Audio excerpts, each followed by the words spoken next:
Hello నమస్తే. కోట వినూత బాధితురాల. Course criminal, దాంట్లో తప్పులేదు, దాంట్లో పొరపాటు, దాంట్లో no undebatable she's criminal because she killed someone. Murder is a murder. ఒక వ్యక్తిని చంపిన తర్వాత she's criminal, no doubt in this. But దాంతోపాటు క్రైమ్కి ముందు బాధితురాల అంటే అవునే అనిపిస్తుంది నాకు.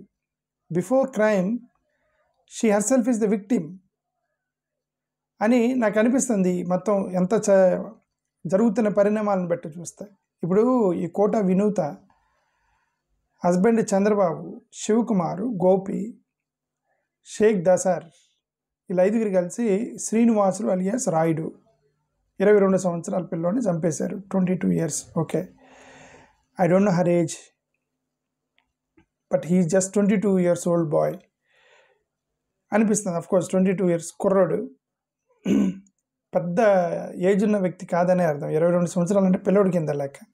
ఇప్పుడు ఆ పిల్లోడిని చంపేశారు. ఓకే, సరే, వీళ్ళు తీసుకెళ్ళేదో ఆంధ్రప్రదేశ్లోనో అక్కడ ఎక్కడో వేసి ఉంటే ఫస్ట్ ప్రవీణ్ గారి కేసు లాగా అది హత్య మర్డరా అని తెలియనటువంటి, హత్య మర్డరా యాక్సిడెంటా తెలియక గెంగరాలు తిరిగినట్టు, కొద్దిగా అటు కొద్దిగా ఇటు, కొంతమంది హత్య అని కొంతమంది యాక్సిడెంట్ అని ఏదో నెట్టుకుపోయేది. అది పోయి వాళ్ళు తమిళనాడులో వేశారు. దాన్ని తీసుకెళ్ళి తమిళనాడులో వేస్తే తమిళనాడు గవర్నమెంటు ఇప్పుడు చంద్రబాబు నాయుడు గారు చెప్పినా వింటారు వాళ్ళు. ముఖ్యంగా పవన్ కళ్యాణ్ గారి పార్టీకి సంబంధించింది కాబట్టి కూపీలో అవుతారు ఇప్పుడు తమిళనాడు గవర్నమెంట్. అది అసలు ఈయన సనాతన ధర్మం అని తిరుగుతున్నాడు, వాళ్ళు ద్రవిడియన్ అని తిరుగుతున్నారు. ఈయన వెళ్ళి వాళ్ళ మీద కామెంట్ చేశాడు పవన్ కళ్యాణ్ గారు. ఆ కేవలం ఆ రీజన్ బట్టి అయినా సరే చాలా సిన్సియర్గా ఇప్పుడు ఎక్కడ చేస్తారు తమిళనాడులో. నాకు తెలిసిన వరకు ఆమె చేసిన పొరపాటు తీసుకెళ్ళి తమిళనాడు చెరువులు వేయటం. దొరకదు, అక్కడ వేస్తే దొరకము అనుకున్నారు కానీ ఒకవేళ దొరికితే వదలరని అది అది మిస్ అలా ఎట్లా మిస్ అయిందో అర్థం కాలే. ఓకే, అక్కడ వేస్తే మనం దొరకమనుకున్నారు. ఆంధ్రాలో ఒకవేళ దొరికినా మన ప్రభుత్వము, మన ఎలియన్స్ ప్రభుత్వము ఏదో కొద్దిగా బెయిల్ దగ్గర హెల్ప్ చేస్తారని ఉండేది. పోయి తమిళనాడులో వేస్తే తమిళనాడు వాళ్ళని పవన్ కళ్యాణ్ గారు కెలుకున్నారు ఇప్పటికే. మోరోవర్ వాళ్ళు పెట్టిన ఏ ప్రోగ్రామ్కి ఇక్కడ చంద్రబాబు నాయుడు గారు ఎన్డీఏ కూటమి హెల్ప్ చేయట్లేదు. డీలిమిటేషన్ కానీ సౌత్ ఇండియా మూవ్మెంట్కి కానీ వీళ్ళు హెల్ప్ చేయట్లేదు. కాబట్టి వాళ్ళు ఎలాగ హెల్ప్ చేయరు. చాలా నిజాయితీగా ఉన్నది ఉన్నట్టు మొత్తం లాగి బయట పెడతారు ఇప్పుడు తమిళనాడు పోలీసులు. అన్డౌటెడ్గా బయట పెడతారు మొత్తం. ఇప్పుడు ఈ ట్రాన్సాక్షన్లో తెలుగుదేశానికి కూడా తలకాయ నొప్పి అయింది అని నాకు 100% తలకాయ నొప్పి తెలుగుదేశానికి. ఎందుకంటే వస్తున్నటువంటి ఎలిగేషన్స్ని చూస్తే అలానే అనిపిస్తుంది. ఇప్పుడు నువ్వు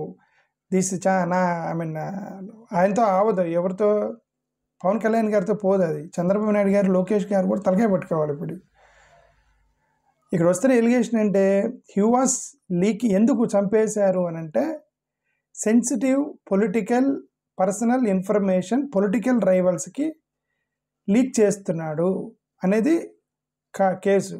ఎవరు? Political rivals. అతను వైఎస్ఆర్సీపీ, ఇప్పుడు వాళ్ళు ఎన్డీఏ కూటమికి వైసీపీయే కదా, వైసీపీ లీడర్స్కి లీక్ చేస్తున్నారా? ఒకవేళ వైసీపీకి లీడర్ లీక్ చేస్తే ఈ పార్టీకి మొత్తం గందరగోళం అయి ఉండేది. వైసీపీ వాళ్ళు ఒక మహిళని ఫోటోలు షేర్ చేసుకున్నారు, వైసీపీ వాళ్ళు మహిళని అభ్యంతరపరిచారు, వైసీపీ వాళ్ళు ఒక మహిళని ఫోటోలు తీశారట, బెడ్రూమ్లోకి వెళ్ళి మహిళలంటే గౌరవం లేదా అది ఇది అని పాపం గతరగోళం చేసి ఉండేవాళ్ళు. ఇప్పుడు కనుక వైసీపీ పర్సనల్ ఇన్ఫర్మేషన్ లీక్ ఎవరికి చేస్తున్నాడు అంటే ఈ పాయింట్లో she is the victim. Vinutha is the victim. ఒక మహిళ పర్సనల్ ఇన్ఫర్మేషన్ బయటికి వెళ్తుంది అంటే మరి విక్టిమే కదా. నిర్భయ చట్టం కింద కేసు కదా అది. It is a serious and severe case and according to Nirbhaya act. Okay, ఇప్పుడు ఏది దిశా చట్టం అది ఇది ఏవి పెట్టారు కదా మన వాళ్ళు. దిశా చట్టం ఉన్నా లేకపోయినా but that is definitely serious case on taking photos of a women. ఎవరు తీశారు, ఎవరికి ఫార్వర్డ్ చేశారు, వెనక ఎవరున్నారు, దాని ఫోటోలు తీసుకుంది ఎవరు అనేది ఇప్పుడు తెలుగుదేశం నాయకుడి పేరు వస్తుంది ఇక్కడ. అంటే జనసేనకి తెలుగుదేశానికి గొడవ అయితే వాళ్ళిద్దరి మధ్య ఉంటే అంటే ఈమె ఫోటోలు అతనికి లీక్ చేస్తున్నారు తెలుగుదేశం నాయకుడికి అంటే అర్థం.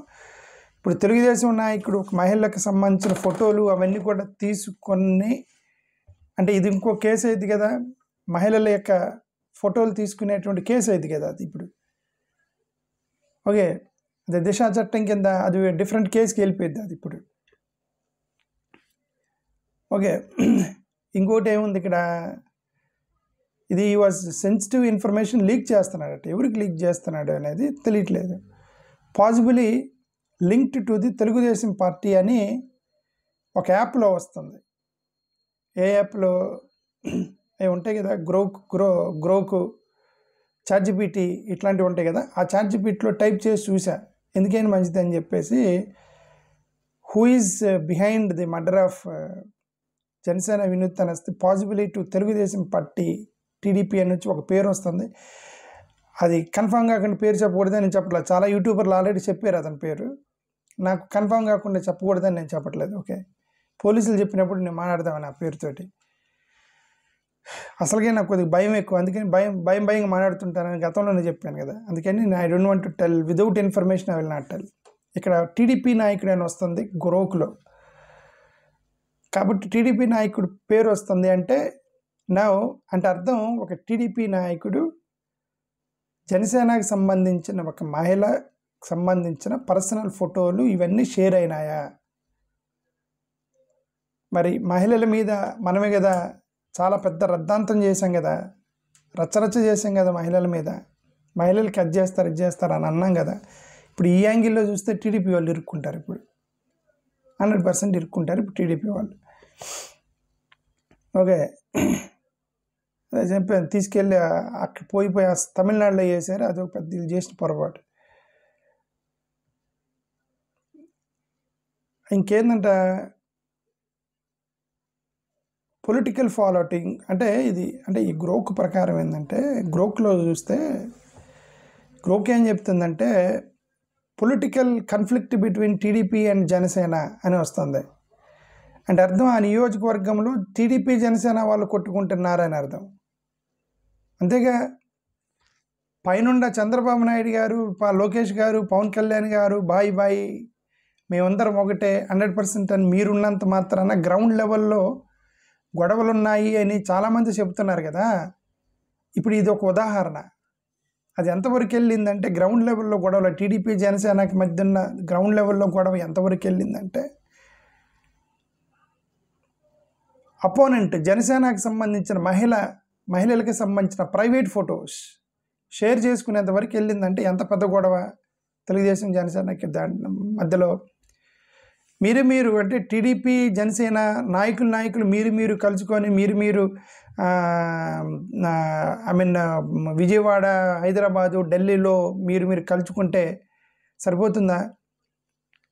ఈ కింద గ్రౌండ్ లెవెల్లో మీటింగ్లు పెట్టి, ఇదిగోండి మేము ముగ్గురం కలిసి ఉన్నాము, మీరు కొట్టుకోకూడదు, మీరు కూడా గ్రౌండ్ లెవెల్లో కలిసి ఉండాలి అని చెప్పాలి కదండి.